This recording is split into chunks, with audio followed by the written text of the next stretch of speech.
Hey team, I've got a new tool to show you that is going to be an important asset during this distance learning experience that we're all working with right now. This is fairly new. If any of you have taken any college courses in the last few years online, then you're probably familiar with video conferencing as a tool to use in the classroom. This new system is very, very similar to what you would experience in a college class. To access this, you're going to go, I'm on the main page of Miss Bryant's Schoology course right here. And if you go down here to the left-hand side of the menu pane, you'll see conferences. Now, I have not seen a way that you can invite individual students per se to a conference. If anybody finds that, please let me know so I can add it in. But otherwise, you can create set conferences with different times. What I would do if I was planning on using a conference is maybe divide it up across the day so that you have small groups coming in and visiting, and give them at least a day in advance notice so that they know what time to join the conference. Students will be able to, with their Chromebook devices and their video cameras, view, manipulate, and interact during the conference. Keep that in mind. So I'm going to go over here and create a new conference. I would give it a very direct name, like 8 a.m. conference. ELA or social studies or whatever section. You can also give it a set start time that the conference is due to start. I'm not going to for the sake of this demo. And then click create. Whenever you're ready, you'll start the conference. And then once it loads up, it might ask you for permission to access your microphone. You need to grant access if it asks. Now, you can use this on a desktop computer, your Chromebook, or even a cell phone, although I would stay away from that just for signal drop issues and that kind of thing.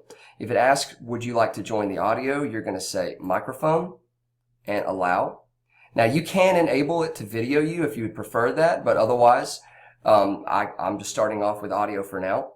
The echo test is to make sure that you don't have something going on in the background that overlaps your current speaking with an echo. If you hear the audio, then click yes. All right, this is their start page. I'm going to show you a few basic features. Over here is where you'll see members. Now, I am going to actually join as a member right now in Miss Bryant's class. The kids will access conferences from the same conference tab in their menu.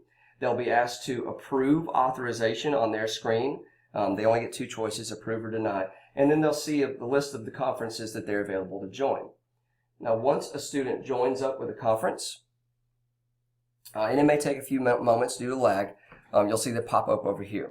And a note on that, due to the technicality of this and things not always working right, I don't think that it'd be advisable to hold students accountable for a grade to join a conference. By the way, once you get your members in place, you can go over here and start recording and record the conference so that kids that miss it can go back and view that.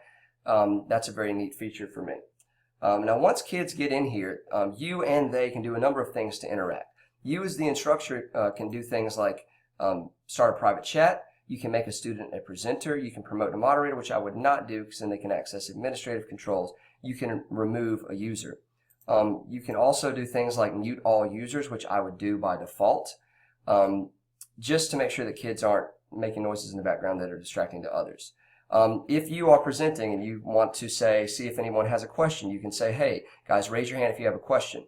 Students can go to their icon and do things like change their status. Now, this is me. They'll see the same thing on theirs, and they can set status to things like raise your hand, or they're confused, or they are happy. I myself have had professors do that, and it's a good way to just quickly check in on the course as you're going through a presentation. Now, over here, you can hide the public chat. This is what you're presenting. You can do things like you can upload a presentation, maybe a Google Slides that you've made. You can download it and then load it in. You can do a poll, quick check.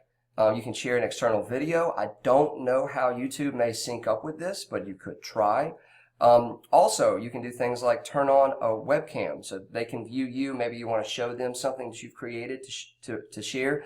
Or, and I like this feature a lot, you can share your screen. I'm going to turn that on. Gives you options. I'm on a split screen, so I'm going to choose screen 2, or maybe you want to share a Chrome tab that you have open in your browser. When you share that to students, they're going to view it on their screens. You're not seeing it on this one because it's sharing to students. You can stop sharing or hide. I can move to a blank slide, and I can do things like add a text box or draw. So maybe you're working out math equations that you've typed in and uploaded as a presentation, and then you can work through it and sketch over things with a pencil. So there really are some feature-rich, neat things you can do with this system. I advise you to create a conference, turn it on, and play with it just to get used to it before you do any kind of live conferencing. Maybe even by email, invite a couple of trustworthy students into a conference for you to test things out on and get familiar. I do think this is going to be a game changer in the situation that we're all facing with digital learning. I do ask for feedback so that I can share with the rest of the group what things work well, what things seem to not work well. Please let me know so I can get that information out to everybody. And as always, good luck. Get in touch with me if you have any questions.